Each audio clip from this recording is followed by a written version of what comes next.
નમસ્કાર મિત્રો, આજે આપણે ધોરણ 10 અને સામાજિક વિજ્ઞાનમાં પ્રકરણ ભારતનો સાહિત્યિક વારસો અને બીજા વિડીયોમાં આપણે જોઈએ તો પ્રાચીન છે અને એ સાહિત્યમાં આપણે દ્રવિડ કુળની જે 4 ભાષાઓ છે એ દ્રવિડ કુળની 4 ભાષાઓ તમિલ, તેલુગુ, કન્નડ અને મલયાલમ, અને એમાં સૌથી મહત્વની છે તમિલ ભાષા.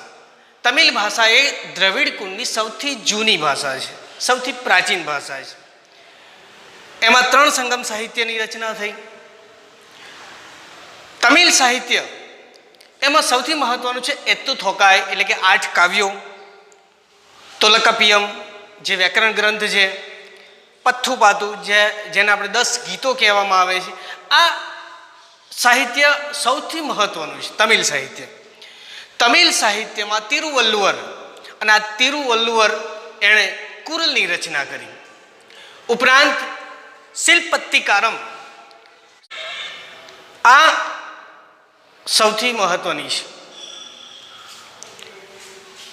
તમિલ સાહિત્ય. ત્યાર પછી છે મધ્યકાલીન સાહિત્ય. મધ્યકાલીન સાહિત્યમાં જોઈએ તો તે સમય મધ્યકાલીન સમયમાં સંસ્કૃત સાહિત્યની એક ભાષા હતી.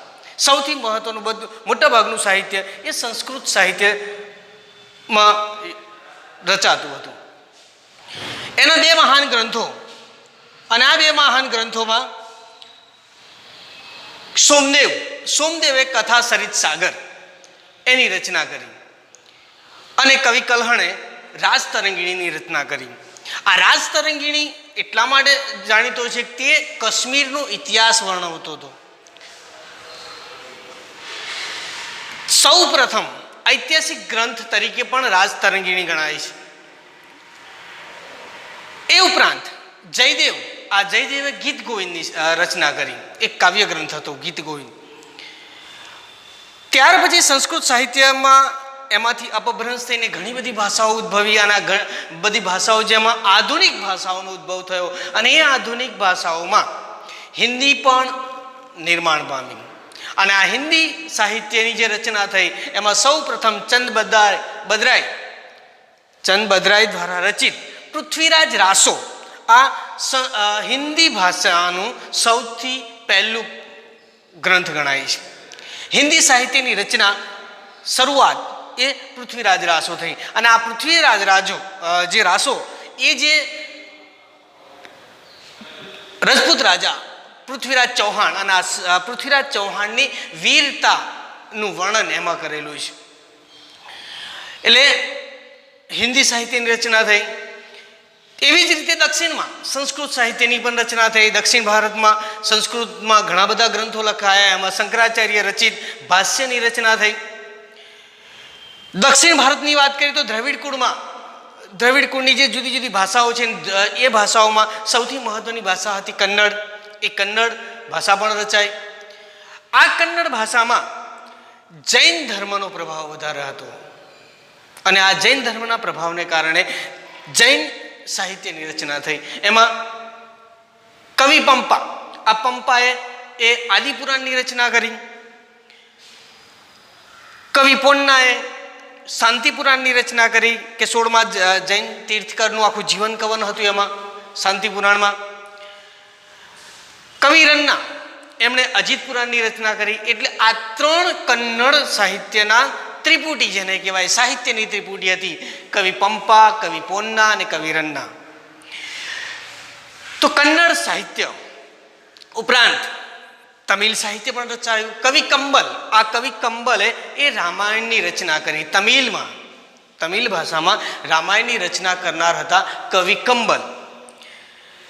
ત્યાર પછીનો સમયગાળો શરૂ થયો સલ્તનત કાળ, મુગલ સલ્તનત યુગ. અને આ મુગલ સલ્તનત યુગમાં ભારતીય ભાષાઓ વેગીલી બની, ભારતીય ભાષાઓનો ઉદ્ભવ થયો, જુદી જુદી ભાષાઓ રચાઈ. અને એમાં હિન્દી ભાષા અને હિન્દી ભાષાની બીજી પ્રાકૃત ભાષાઓ જે હતી એ વ્રજ અને ખડબોલી, આ 2 ભાષાઓમાં પણ સાહિત્યની રચના થઈ. એમાં ભક્તિ રચનાઓ નિર્માણ પામી. સલ્તનત કાળ દરમિયાન હિન્દી અને ગુજરાતી મિશ્રિત એવી એક જુદી ભાષા જેને આપણે રાજસ્થાની ભાષા કહીએ. આ રાજસ્થાની ભાષા પણ ઉદ્ભવી અને એમાં મોટા ભાગની વીરગાથાઓ રચાય. રાજસ્થાનીમાં વીરગાથાઓ રચાય અને એમાં આલ્હા અને ઉદલ અને બિસલદેવ આ સાહિત્યકારો હતા કે જેમણે વીરગાથાઓ રચી રાજસ્થાની ભાષાઓમાં. ઉપરાંત મુલ્લા દાઉદ, આ મુલ્લા દાઉદે ચંદ્રાયન નામનો ગ્રંથ લખ્યો અને એ અવધી ભાષામાં લખ્યો અને અવધી ભાષાનો સૌથી જૂનો ગ્રંથ એટલે ચંદ્રાયન, જેની રચના કરી હતી મુલ્લા દાઉદે. સલ્તનત કાળ દરમિયાન ફારસી ભાષા એ રાજભાષા ગણાતી હતી અને એ ફારસી ભાષાના શબ્દો જુદી જુદી ભાષાઓમાં ઉતરી આવેલા હતા. કેટલાય શબ્દો હતા. તો ફારસી ભાષામાં તારીકે ફિરોઝ શાહી ની રચના એ જિયાઉદ્દીન બર્નીએ કરી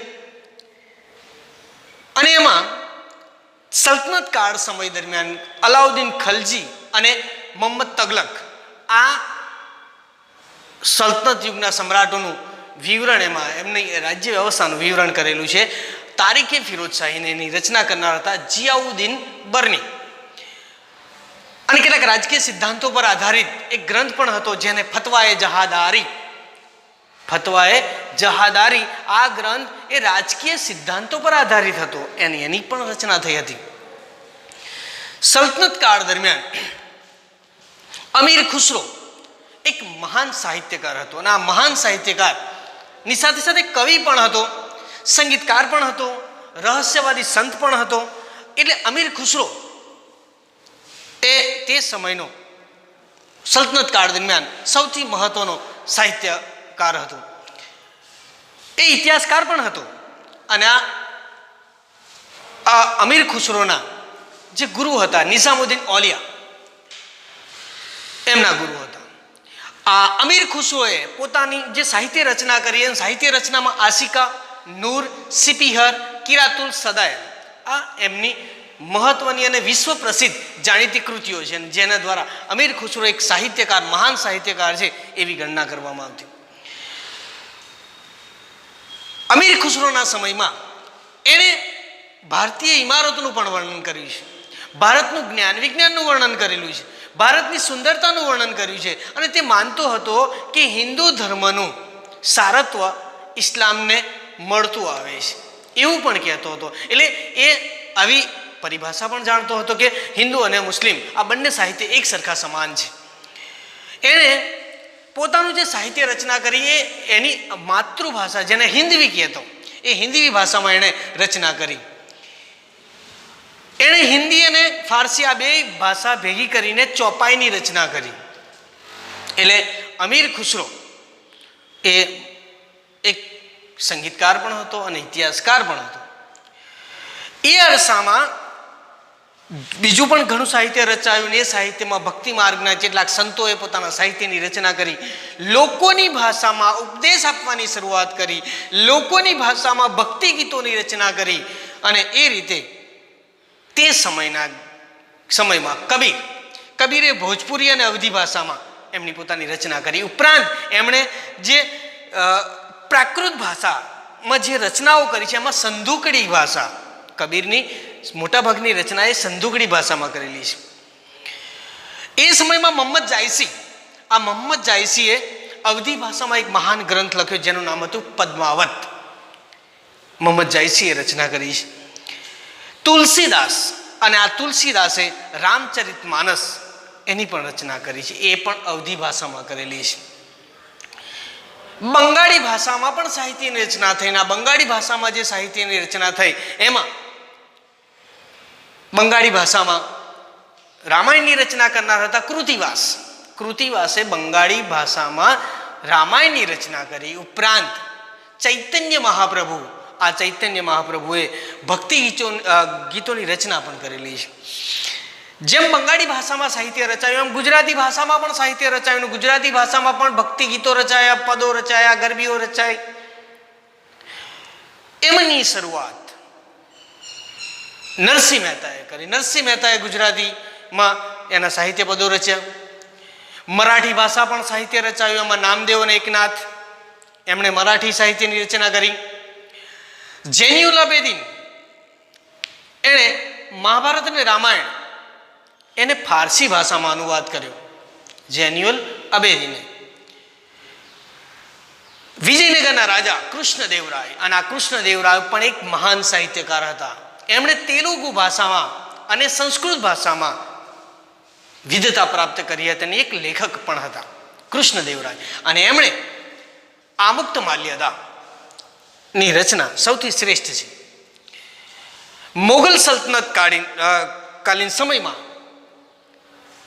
એનો બાદશાહ બાબરે તુર્કીમાં તુજુકી બાબરી નામની આત્મકથા રચી. બાબરની રચના કઈ હતી? તુજુકે બાબરી. ફારસીમાં એનો અનુવાદ કરવામાં આવ્યો અને બાબરનામા તરીકે પણ ઓળખવામાં આવ્યા. બાબરનામા એટલે તુજુકી બાબરી. એવી રીતે પછીનો જે સમ્રાટ હતો હુમાયુના સમયમાં એની બહેન ગુલબદન એણે હુમાયુ નામા લખાયું અને એ હુમાયુ નામા ની રચના કરનાર હુમાયુની બહેન હતી ગુલબદન. ત્યાર પછીનો બાદશાહ હતો જહાંગીરે તુજુકે જહાંગીરી લખી. આ મોગલ સલ્તનતના જે બાદશાહો હતા એ પોતાની રીતે સાહિત્યની રચના કરતા હતા. ઔરંગઝેબ પણ એક સિદ્ધાંત લેખક હતો. છેલ્લો મોગલ સલ્તનત કાળનો જે સમ્રાટ કહીએ છીએ આપણે બહાદુર શાહ જફર. આ બહાદુર શાહ જફર પણ એક ઉર્દુ કવિ હતા. એટલે મોગલકાલીન સલ્તનતમાં ઘણું બધું સાહિત્યની રચના થઈ અને એ સાહિત્ય આજે સમૃદ્ધ સાહિત્ય, ભારતના સમૃદ્ધ સાહિત્યમાં એની ગણના થાય છે. તુલસીદાસ, સૂરદાસ એ હિન્દીના સાહિત્યકારો હતા. એમણે હિન્દીમાં પણ સાહિત્ય રચનાઓ કરેલી હતી. કેશવદાસ જેમણે પ્રેમ અને વિરહના કાવ્યો રચ્યા, એમણે સાહિત્ય રચના કરી. તે સમયે રહીમના દોહા પણ પ્રખ્યાત છે.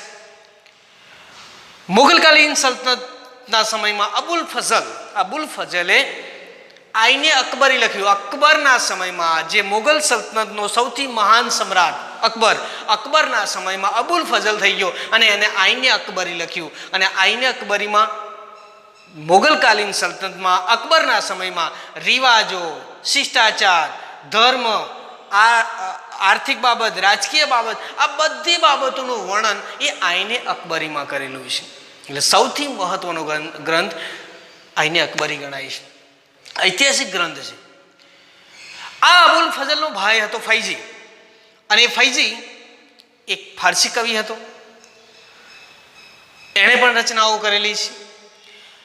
મુગલકાલીન સલ્તનતના સમયમાં અકબર સૌથી મહાન સાહિત્યકારોનું સન્માન કરનાર સમ્રાટ હતો. એણે સાહિત્યની રચના, સાહિત્યનું સર્જન એટલું કર્યું કે એને જે પ્રાચીન ગ્રંથો હતા એ પ્રાચીન ગ્રંથોને અનુવાદ કરવાનું એક જુદું ખાતાની રચના પણ રચના કરી હતી.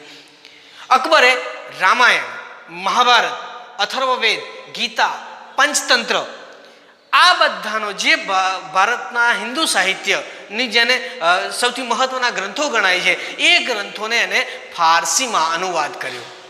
અને એટલે એ સમયનું પણ સાહિત્ય, અકબરના સમયમાં સાહિત્યનો બહુ જ બહોળા પ્રમાણમાં વિકાસ થયો હતો. મોગલકાલીન સલ્તનતમાં સૌથી મહત્વની બાબત એ બની કે ઉર્દુનો જન્મ થયો, ઉર્દુ ભાષાનો. અને એ ઉર્દુ ભાષામાં મીરદર્દ, મીર તકી મીર, અકબરાબાદી, મિર્ઝા ગાલિબ આ બધા જે સાહિત્યકારો થઈ ગયા એ ઉર્દુ સાહિત્યકારો થઈ ગયા છે. એટલે આમ મુગલ સલ્તનત કાળ, મુગલકાલીન સાહિત્ય એ સમૃદ્ધ સાહિત્ય ગણાય છે. દરેક ભાષાઓ, અનેક ભાષાઓનું નિર્માણ થયું હતું અને દરેક ભાષાઓમાં સાહિત્ય નિર્માણ થયું હતું. વિદ્યાર્થી મિત્રો, એક તમારો આમાં ઘણા બધા જે સ્પર્ધાત્મક પરીક્ષાઓ યોજાય છે એમાં આ ઘણા બધા પ્રશ્નો આમાંથી આવે છે. લોંગ ક્વેશ્ચનમાં જોઈએ તો મધ્યકાલીન સાહિત્ય એ સવિસ્તાર પ્રશ્ન છે અને એ સવિસ્તાર પ્રશ્ન તમારા ગૃહ કાર્યમાં હું તમને આપું છું. હવે પછીનો વિડીયો છે કે આધુનિક ભાષા, આધુનિક સાહિત્યની જે રચના થઈ એ હવે આવતા વિડીયોમાં જોઈશું. વિદ્યાર્થી મિત્રો, તમને જો આ મારો વિડીયો ગમ્યો હોય અને તો અમારી આ ચેનલને સબસ્ક્રાઈબ કરવાનું ન ભૂલતા. એટલે એ સબસ્ક્રાઈબ કરશો તો તમને નવા નવા વિડીયો પણ જોવા મળશે, અભ્યાસક્રમને લગતા વિડીયો જોવા મળશે અને સ્પર્ધાત્મક પરીક્ષાઓ માટે મહત્ત્વની તમને સામગ્રી મળી રહેશે. નમસ્કાર મિત્રો.